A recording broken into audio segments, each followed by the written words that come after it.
TV Mundial. Há 3 anos, o nosso prazer é te informar.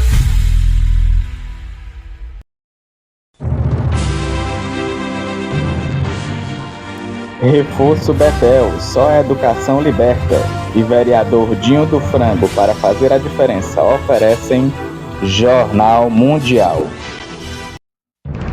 Olá, boa noite. Boa noite. Alexandre de Moraes suspende os decretos do presidente Lula e a decisão do Congresso sobre o IOF. O ministro determina uma audiência de conciliação entre os dois. A Polícia Civil prende em São Paulo suspeito de facilitar um dos maiores ataques hackers ao sistema que liga bancos ao Pix. Ele é funcionário de uma empresa terceirizada do Banco Central. Após a ligação entre os presidentes Donald Trump e Vladimir Putin, a Rússia atinge a Ucrânia com o maior bombardeio desde o início da guerra. Os dois países realizam uma nova troca de prisioneiros como parte de um acordo anunciado no início do mês de junho. Argentina e Brasil expõem divergências no encontro do Mercosul. Javier Milei critica restrições impostas pelo bloco. Lula afirma que a União protege os países integrantes.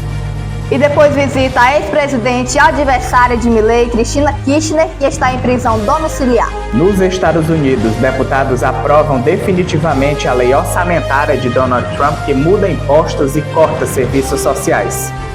O Rio de Janeiro se prepara para a cúpula do BRICS no domingo com um esquema especial de segurança. Parentes e amigos se despedem da brasileira Juliana Marins. No quadro de esportes de hoje, os jogos da Copa do Mundo de Clubes. Em Rondônia, a inauguração do primeiro centro de futebol pela CBF. E a cidade de Sobral, no Ceará, celebra o aniversário de 252 anos com uma programação de shows e atividades culturais. A partir de agora, no Jornal Mundial.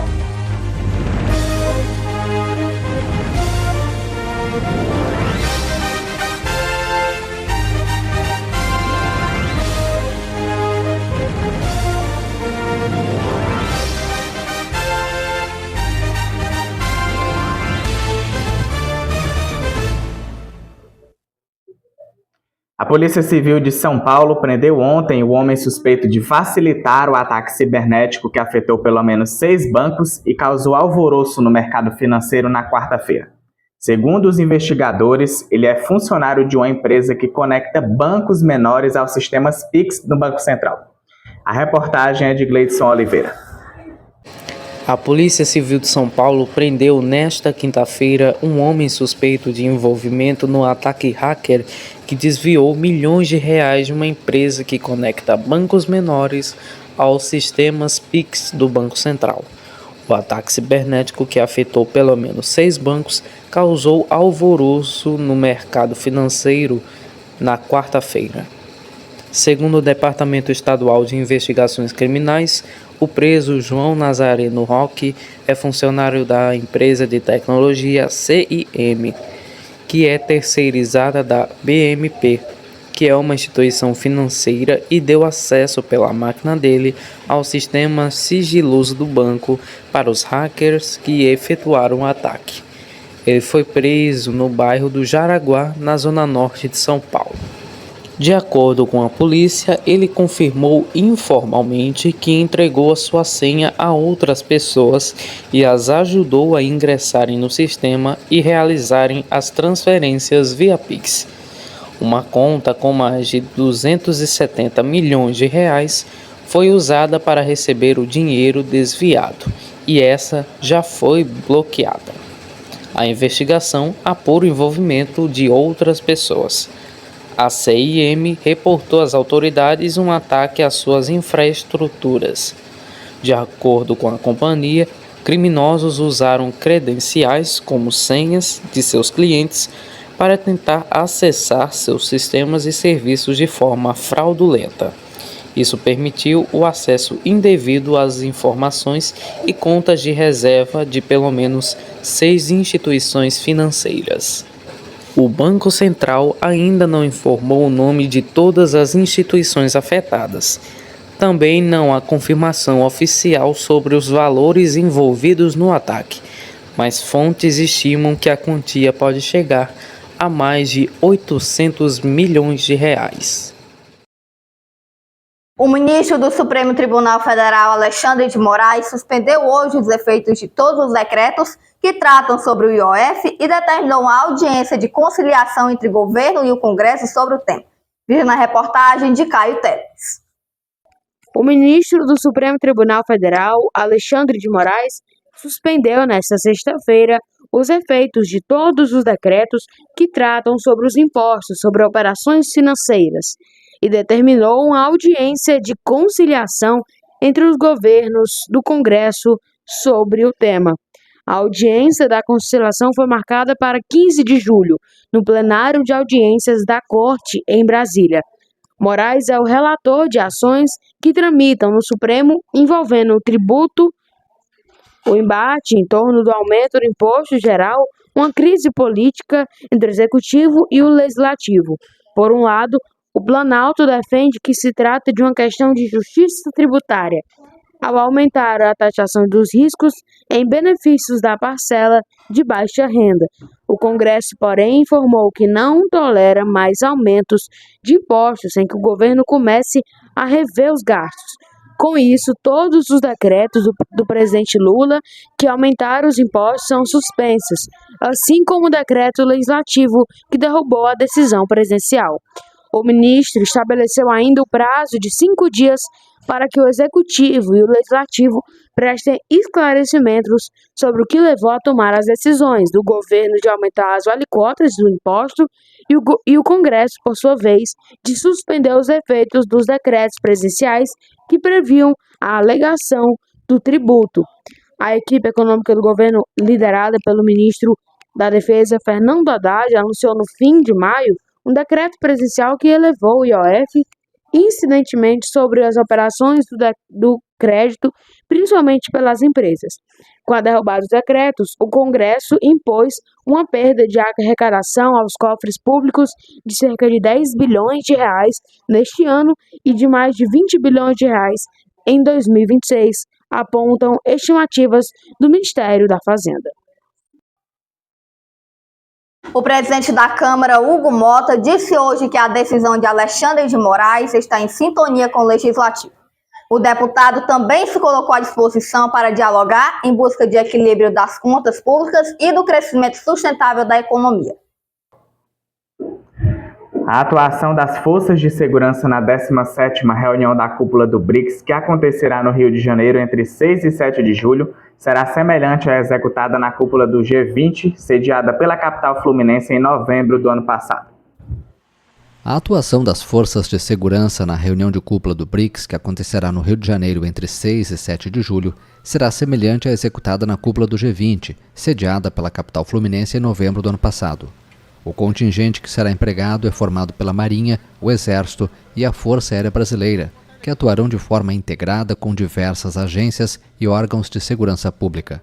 As Forças Armadas e os demais órgãos de segurança pública atuarão para garantir a segurança nas vias, locais de hospedagem e no evento, que será realizado no Museu de Arte Moderna. Além disso, atuarão na proteção de infraestruturas críticas, na segurança cibernética e na defesa química, biológica, radiológica e nuclear. A Polícia Federal realizou nesta quinta-feira uma operação de varredura antibomba em hotéis localizados na zona sul do Rio de Janeiro. A ação teve como objetivo identificar e neutralizar possíveis ameaças à segurança dos chefes de Estado que participarão da cúpula do BRICS. Na última terça, tiveram início as operações do Centro de Cooperação Policial Internacional no Rio de Janeiro para a cúpula, com ações de segurança que ocorrem até o início da próxima semana. Coordenado pela Polícia Federal e sediado na Superintendência Regional da Polícia Federal no Rio de Janeiro, o centro conta com oficiais de vários países. A iniciativa também tem a participação de integrantes da Polícia Civil do Estado do Rio de Janeiro. O principal objetivo do Centro de Cooperação Policial Internacional é garantir a segurança dos chefes de Estado e demais participantes do encontro. A ligação entre os presidentes Donald Trump e Vladimir Putin não pôs fim à guerra na Ucrânia e parece ter aumentado as tensões. Hoje, mais de 20 pessoas ficaram feridas no país no maior bombardeio russo desde o início do conflito. A Rússia também anunciou hoje que efetuou uma nova troca de prisioneiros de guerra com a Ucrânia como parte de um acordo anunciado no início de junho em negociações diretas em Istambul. A Rússia efetuou nesta sexta-feira o maior bombardeio contra a Ucrânia desde o início da guerra. O anúncio foi feito por autoridades ucranianas depois que o presidente dos Estados Unidos, Donald Trump, afirmou que uma conversa telefônica com o homólogo russo Vladimir Putin na véspera terminou sem avanços. O Kremlin afirmou que a conversa durou quase 1 hora e que Putin insistiu que a Rússia não vai abrir mão dos seus objetivos na Ucrânia. Os correspondentes da agência France Presse em Kiev relataram o som de drones se aproximando da capital ucraniana e os barulhos das explosões quando os dispositivos foram repelidos pelos sistemas de defesa antiaérea. Um porta-voz militar da Força Aérea Ucraniana afirmou que este bombardeio foi o maior ataque aéreo contra a Ucrânia desde o início da guerra em 2022. O presidente Volodymyr Zelensky afirmou que o alerta antiaéreo começou a ser acionado em todo o país quando a ligação entre Trump e Putin foi anunciada. Zelensky informou que várias pessoas ficaram feridas na série de bombardeios. A Força Aérea anunciou que a Rússia lançou 539 drones e 11 mísseis. Do total, 268 drones e 2 mísseis foram abatidos. A intensificação dos ataques gera preocupação depois que o governo dos Estados Unidos anunciou esta semana que vai suspender o envio de algumas armas para a Ucrânia, um apoio crucial para repelir os bombardeios. O Ministério da Defesa russo confirmou nesta sexta-feira que realizou uma nova troca de prisioneiros de guerra com o governo ucraniano. Imagens divulgadas pela Coordenação para o Tratamento de Prisioneiros de Guerra mostram soldados sendo recebidos de volta à Ucrânia. A troca foi confirmada pelo presidente ucraniano Volodymyr Zelensky, que destacou que Kiev recuperou militares, a maioria detidos pelos russos desde 2022. O líder disse ainda que também havia civis no contingente. A iniciativa faz parte de um acordo anunciado há pouco mais de um mês em negociações diretas em Istambul. Em 2 de junho, Kiev e Moscou concordaram em liberar todos seus prisioneiros de guerra jovens ou feridos, além de devolver os restos mortais dos combatentes falecidos. Este foi o único resultado concreto das negociações organizadas em Istambul por iniciativa dos Estados Unidos e com mediação turca. As conversações não resultaram em avanços para uma trégua ou o fim definitivo das hostilidades. A Rússia, que iniciou a campanha militar na Ucrânia em fevereiro de 2022, exige para acabar com o conflito que a Ucrânia ceda 4 regiões, Kherson, Zaporígia, Donetsk e Luhansk, além da Península da Crimeia, anexada por Moscou em 2014. O Kremlin também exige que Kiev desista do projeto de adesão à OTAN. As condições são consideradas inaceitáveis pela Ucrânia. Veja daqui a pouco os destaques do quadro de esportes de hoje. E deputados dos Estados Unidos aprovam a lei orçamentária de Donald Trump que muda impostos e corta serviços sociais.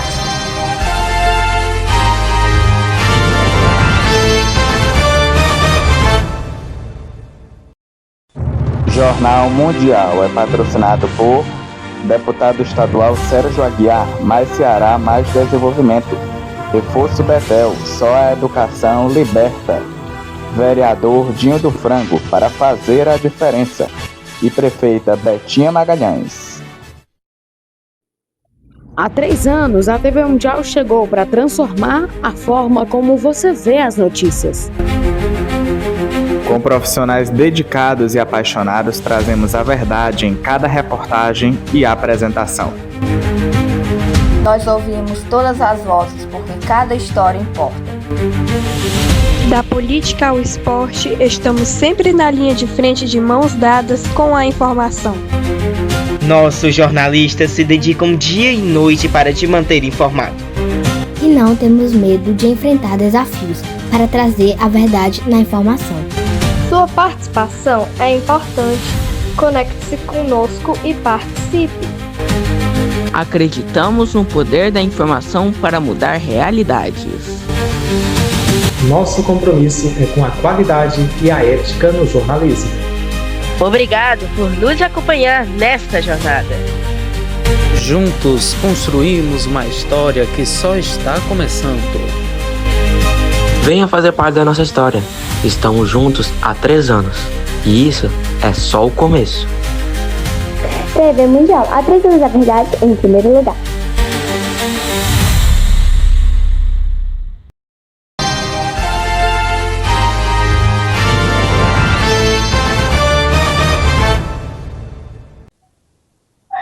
Hora da gente falar de esporte e vamos conversar com o Juscelino Gonçalves, que traz os detalhes dos jogos de hoje do Mundial de Clubes da FIFA e algo inédito. Em Rondônia foi inaugurado o primeiro centro de desenvolvimento do futebol pela CBF, um momento histórico.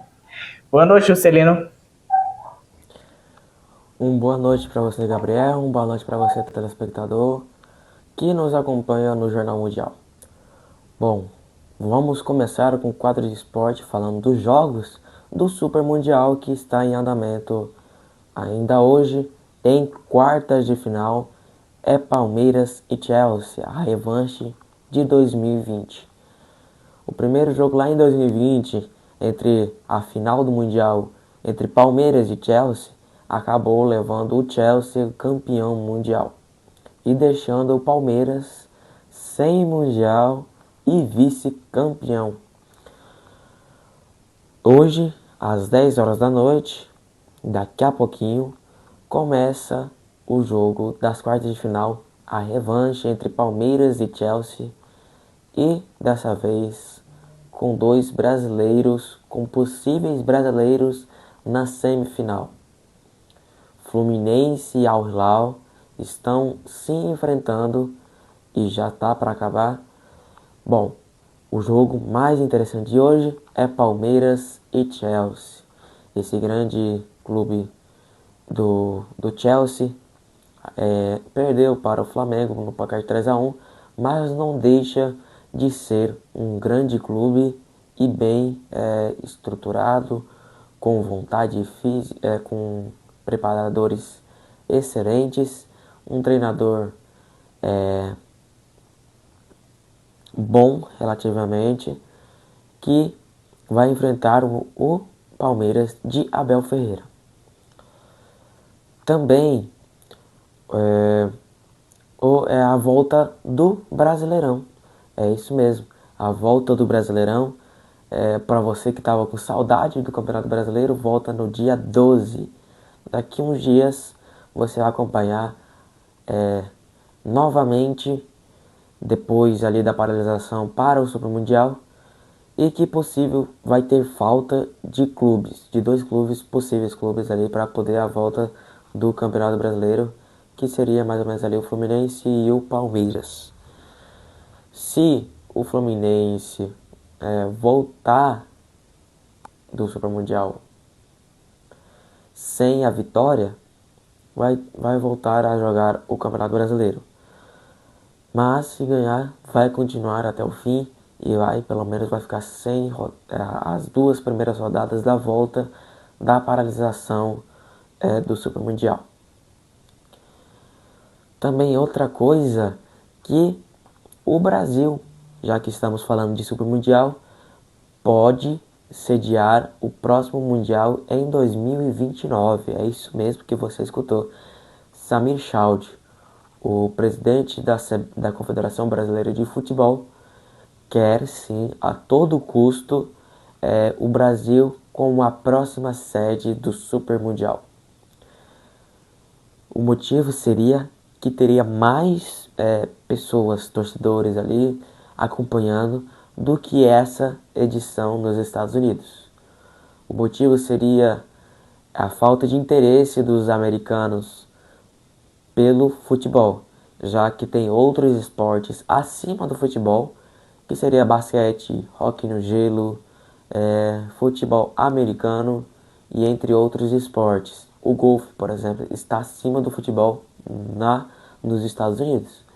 Então, isso chamaria mais a atenção dos sul-americanos, que são fanáticos e loucos por futebol, a assistir os jogos do Super Mundial, e com possível sede a cidade de Fortaleza, a capital do Ceará, que é onde fica a sede da TV Mundial, bem próximo na cidade de Fortaleza.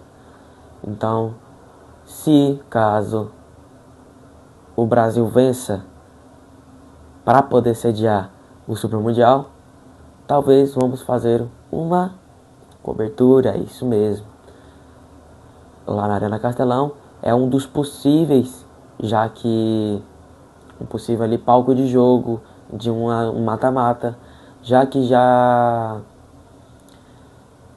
teve outras sedes de Copa do Mundo em 2014, quando foi reformado para sediar a Copa. Também em 2027 vai ter a Copa do Mundo Feminina de Seleções, no qual a Arena Castelão vai ser palco da sede da fase de grupos e 2 jogos do mata-mata. Vamos mudar um pouquinho de assunto, vamos falar mais sobre federações, onde o Centro de Desenvolvimento do Futebol de Rondônia foi inaugurado na manhã desta terça-feira, 1º de julho, em Porto Velho. A cerimônia, organizada pela CBF, reuniu mais de centenas de crianças rondonienses, autoridades locais, dirigentes de clubes e ligas filiadas, além do presidente da CBF, Samir Chaudhry, do presidente da Federação de Futebol do Estado de Rondônia, FFER, Heitor Costa, e do tetracampeão branco. O espaço recebeu mais de 100 crianças protagonistas dentro do campo de um festival de futebol. Comandados por instrutores, foram organizados em diversos grupos espalhados pelo gramado e tiveram a oportunidade de se divertir enquanto jogavam futebol. Ao fim, cada uma ganhou 2 uniformes, uma mini bola e um lanche. O presidente da CBF fez uma visita em Rondônia no dia 1º, uma visita inédita para o povo rondoniense, no qual eu sou de Rondônia, nasci em Rondônia, mas essa visita ilustre do Samir Chaudhry, presidente da CBF, a Porto Velho, a capital de Rondônia, é para a inauguração do Centro de Desenvolvimento do Futebol, deixado pelo legado da CBF. Tem como propósito chamar mais a atenção do público dos grandes clubes para o norte do país. E também deixou uma mensagem Gianni Infantino, presidente da FIFA, a nossa povo rondoniense e ao presidente, parabenizando pela essa grande conquista. E o primeiro centro de desenvolvimento de futebol é de Rondônia. Os próximos serão em Amapá, Amazonas, Acre e Macapá. Uma boa noite para você, Gabriela. Essa foi a minha participação aqui. Estou muito feliz de dar essa notícia para vocês sobre o meu estado, aparecer um pouco o meu estado. Estou muito feliz. Uma boa noite para você, Gabriel. Uma boa noite para você, telespectador. Parabéns a Rondônia por essa conquista inédita. E vamos ver se o Brasil realmente vai sediar a Copa Mundial de Clubes da FIFA, né? Muito obrigado, Juscelino. Um bom fim de semana para você. Hora da previsão do tempo. Vamos saber como fica o clima para amanhã. Boa noite, Marcelo. Oi, Alice. Boa noite para você, para o Gabriel e boa noite para você.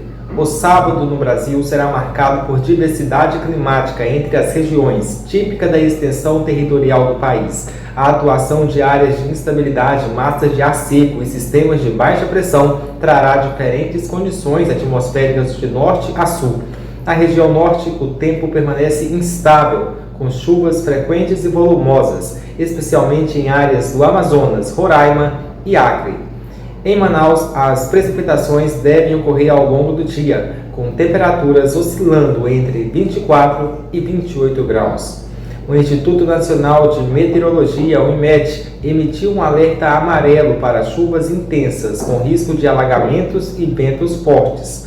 A região Nordeste apresenta contrastes. O litoral da Bahia, Sergipe e Pernambuco segue sob a influência da umidade marítima, provocando chuvas ocasionais. Em Salvador, na Bahia, o tempo permanece fechado, com pancadas de chuva ao longo do dia. Já no Ceará, A capital Fortaleza e o município de Camocim registram tempo abafado e parcialmente nublado, com máxima de 31 graus. Há também alerta de chuvas intensas para essas áreas litorâneas. No centro-oeste do Brasil, o destaque é o clima seco e céu claro, típico do inverno na região. Brasília registra temperaturas entre 12 e 24 graus, sob a influência de uma massa de ar seco. A baixa umidade relativa do ar, com índices entre 20% e 30%, representa risco moderado à saúde, exigindo hidratação constante e cautela em atividades físicas ao ar livre. Na região sudeste, o sábado será de céu encoberto e temperaturas amenas. Em São Paulo e Belo Horizonte, a mínima chega a 11 graus e a máxima não ultrapassa os 24. Apesar das nuvens, não há previsão de chuva significativa. O Rio de Janeiro terá variação entre sol e nuvens, com temperaturas agradáveis, mas com alerta de chuva isolada em áreas da encosta. E a região sul segue sob o domínio do frio moderado e céu nublado, com destaque para Curitiba e Porto Alegre. Em ambas as capitais, a mínima amanhã será de 8 graus, com máximas ao redor dos 17 a 20 graus. Por fim, o município de Camocim, no Ceará, apresenta o amanhã com céu limpo e sol entre nuvens no período da tarde. A máxima alcança os 31 graus e a mínima gira em torno de 24. Há previsão de chuva intensa no início da manhã, acompanhada de ventos fortes, o que exige a atenção da população local. Uma boa noite a todos e um ótimo final de semana. Alice e Gabriel. Muito obrigada, Marcelo. Um bom fim de semana para você. O Congresso dos Estados Unidos aprovou o megaprojeto de lei orçamentária do governo do presidente Donald Trump. Ele foi aprovado por estreita margem na votação final na Câmara por 218 votos contra 214. O presidente americano Donald Trump obteve uma grande vitória política nesta quinta-feira com a aprovação pelo Congresso de seu megaprojeto de lei orçamentária, que consolida sua agenda radical para o segundo mandato e aumenta os fundos para sua campanha anti-imigração. O projeto de lei pôs em destaque o controle do presidente sobre o Partido Republicano, que esteve dividido sobre um texto que aumentará enormemente a dívida nacional e cortará o apoio do governo à saúde e assistência social. O megaprojeto de lei orçamentária foi aprovado por estreita margem na votação final na Câmara por 218 votos, contra 214. A Casa Branca informou que Trump irá promulgá-lo nesta sexta-feira, 4 de julho, feriado do Dia da Independência nos Estados Unidos. O momento da votação foi atrasado quando o líder da minoria democrata, Hakeem Jeffries, criticou o texto por quase 9 horas para retardar os procedimentos. Com a aprovação, Trump obteve uma nova vitória que consolida sua visão da política americana, depois das decisões a seu favor da Suprema Corte de Justiça e dos ataques dos Estados Unidos, que levaram a uma trégua no conflito entre Israel e Irã. Seu extenso projeto de lei já tinha sido aprovado no Senado na terça-feira e precisou voltar à Câmara Baixa para uma ratificação das alterações feitas pelos senadores. O pacote cumpre muitas das promessas de campanha de Trump, como um aumento nos gastos militares, o financiamento de uma campanha de deportação em massa de imigrantes e destina 4,5 trilhões de dólares para estender seus cortes tributários do primeiro mandato. A seguir, o Mercosul dá novos passos para ampliar mercados em meio à guerra comercial dos Estados Unidos. E a comemoração dos 252 anos da cidade de Sobral, no Ceará.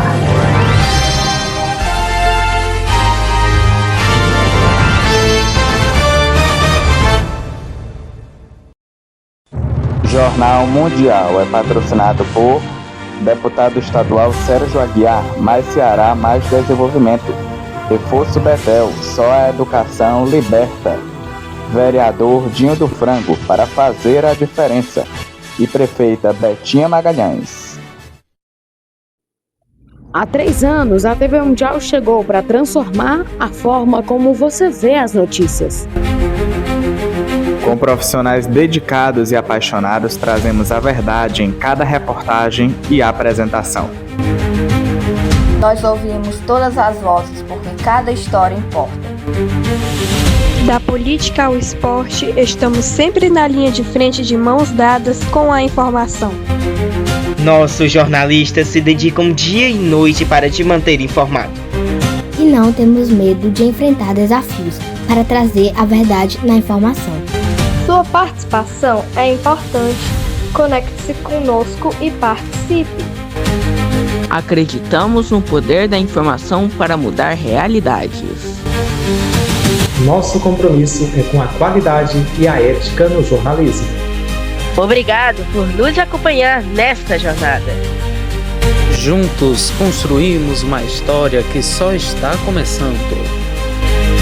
Venha fazer parte da nossa história. Estamos juntos há 3 anos. E isso é só o começo. TV Mundial, há 3 anos a verdade em primeiro lugar.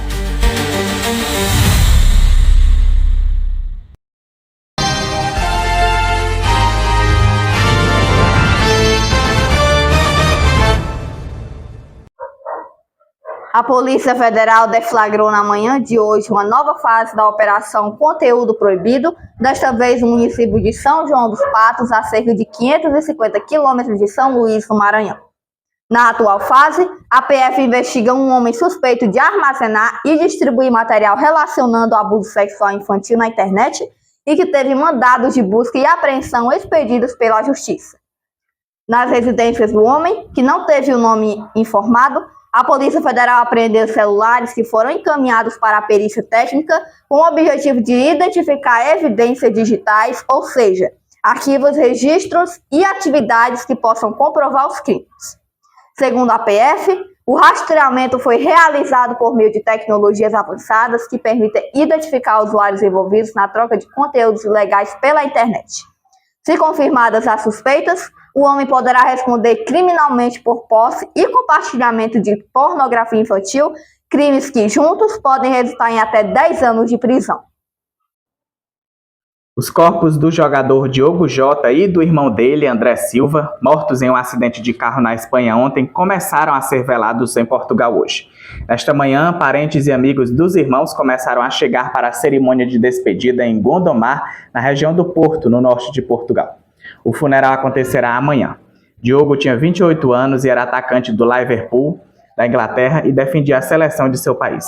André tinha 25 anos e jogou a última temporada pelo Penafiel, time que disputa a 2ª divisão da Liga Portuguesa. O acidente que matou os irmãos aconteceu em uma rodovia no noroeste da Espanha. Segundo as autoridades, eles viajavam em uma Lamborghini que saiu da pista e pegou fogo. As mortes de Diogo e André geraram comoção no país e repercutiram entre times de futebol e torcedores em todo o mundo. Os corpos chegaram a Portugal no fim da noite de ontem e foram recebidos com aplausos de pessoas que aguardavam em Gondomar. O Mercosul deu novos passos para ampliar mercados em meio à guerra comercial dos Estados Unidos durante a cúpula realizada em Buenos Aires ontem. Houveram divergências entre os presidentes do Brasil e da Argentina. Após o encontro, o presidente Lula aproveitou a oportunidade para visitar a ex-presidente do país, Cristina Kirchner, que cumpre prisão domiciliar por corrupção. Líderes de países integrantes do Mercosul se reuniram nesta quinta-feira em Buenos Aires. O Mercosul deu novos passos para ampliar mercados em meio à guerra comercial dos Estados Unidos. O bloco fechou uma negociação com a Associação Europeia de Livre Comércio, formada por Noruega, Suíça, Islândia e Liechtenstein, o que resultará em um aumento do comércio entre os dois grupos de países. Durante a cúpula, foram debatidos passos para avançar em acordos comerciais com Emirados Árabes e Canadá, atualizar acordos com Colômbia e Equador, Panamá e República Dominicana e promover a integração do setor de gás na região. O presidente argentino Javier Milei, que vê o Mercosul como um entrave às suas ambições de um tratado de livre comércio com os Estados Unidos, pediu mais liberdade para negociar. Embarcaremos no caminho da liberdade acompanhados ou sozinhos, porque, como já disse, a Argentina não pode esperar. Precisamos urgentemente de mais comércio, mais atividade econômica, mais investimentos e mais empregos. E é por isso que também precisamos urgentemente de mais liberdade.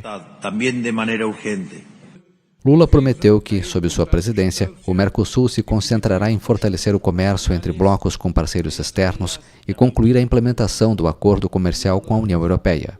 Por isso, quero saudar a conclusão das negociações com a Associação Europeia de Livre Comércio. Estou confiante de que até o fim deste ano assinaremos os acordos com a União Europeia e com a EFTA, criando uma das maiores áreas de livre comércio do mundo. É hora de o Mercosul olhar para a Ásia, centro dinâmico da economia mundial. Nossa participação nas cadeias globais de valores se beneficiará de maior aproximação com o Japão, China, Coreia, Índia, Vietnã e Indonésia. Ainda segundo Lula, as mudanças climáticas, a transição energética, o combate ao crime organizado e a promoção do desenvolvimento tecnológico serão os principais objetivos do Mercosul durante o próximo semestre. O presidente Luiz Inácio Lula da Silva esteve nesta quinta-feira com a ex-mandatária argentina Cristina Kirchner em Buenos Aires. O encontro aconteceu no apartamento da viúva de Néstor Kirchner, no bairro de Constitución, onde ela cumpre 6 anos de prisão domiciliar após ter sido condenada por corrupção. A visita foi autorizada na véspera pela Justiça Argentina, já que apenas familiares, médicos ou advogados podem ir ao encontro da ex-presidente sem o aval do judiciário. Lula desembarcou na Argentina para participar da cúpula presidencial do Mercosul em Buenos Aires, sua primeira visita ao país desde que o presidente Javier Milei assumiu o cargo em dezembro de 2023. Kirchner teve sua condenação por administração fraudulenta confirmada pela Suprema Corte no último mês e, desde 18 de junho, cumpre em prisão domiciliar a pena de 6 anos. A decisão judicial também a tornou inelegível politicamente de forma perpétua, o que obriga a oposição a repensar sua estratégia eleitoral diante das eleições legislativas nacionais de meio de mandato, marcadas para outubro. Parentes e amigos se despediram hoje da brasileira Juliana Marins, que morreu na trilha de um vulcão na Indonésia. A reportagem é de Elisiane Victória. Parentes e amigos de Juliana Martins se despedem da publicitária nesta sexta-feira. Confira a seguir. 10 dias após ser encontrada morta, o corpo da publicitária Juliana Martins é velado nesta sexta-feira, dia 4, em Niterói, região metropolitana do Rio de Janeiro, a cidade onde ela morava. A jovem morreu após cair em uma trilha do vulcão Rinjani, na Indonésia. O corpo foi resgatado 4 dias depois. O velório da jovem Juliana Martins será realizado no cemitério Parque da Colina, em Pendotiba, Niterói. Segundo a organização, a cerimônia será dividida em 2 momentos. Das 10 horas a meio-dia, o público poderá prestar as últimas homenagens.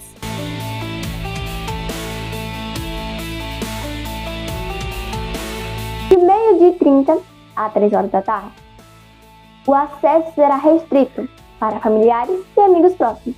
A família da publicitária chegou ao local por volta das 10h20. O laudo familiar deve ser entregue em até 7 dias. E essa foi a matéria de Elis do Jornal Mundial. A cidade de Sobral, no Ceará, está celebrando seus 252 anos com uma programação de shows e atividades culturais. Veja na reportagem de João Pedro Coutinho. A celebração dos 252 anos de Sobral vai contar com uma programação de shows e atividades culturais. E na noite dessa sexta, a Arena Aeroporto vai receber shows de Calcinha Preta, Cláudia Leite e Henri Freitas, além de atrações locais.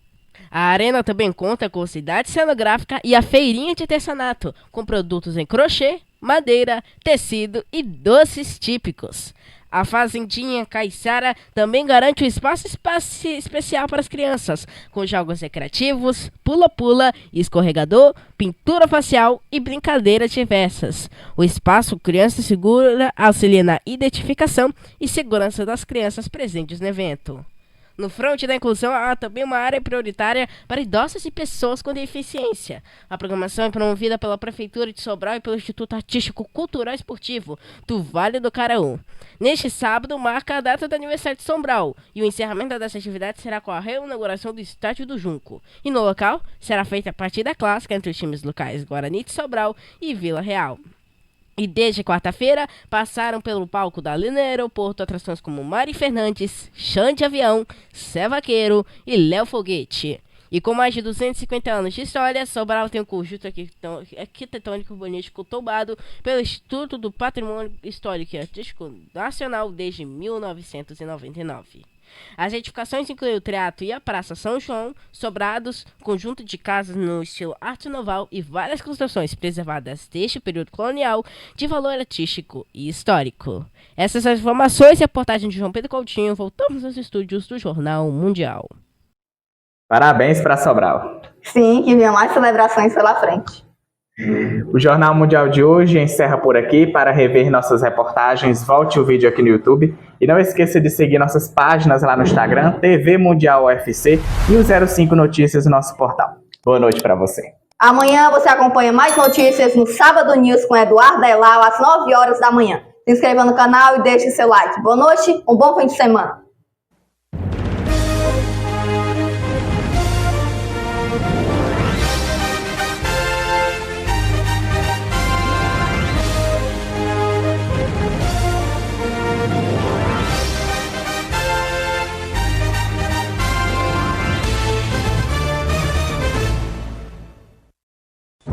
Jornal Mundial é patrocinado por deputado estadual Sérgio Aguiar, mais Ceará, mais desenvolvimento. Reforço Betel, só a educação liberta. Vereador Dinho do Frango, para fazer a diferença. E prefeita Betinha Magalhães. TV Mundial. Há 3 anos, o nosso prazer é te informar.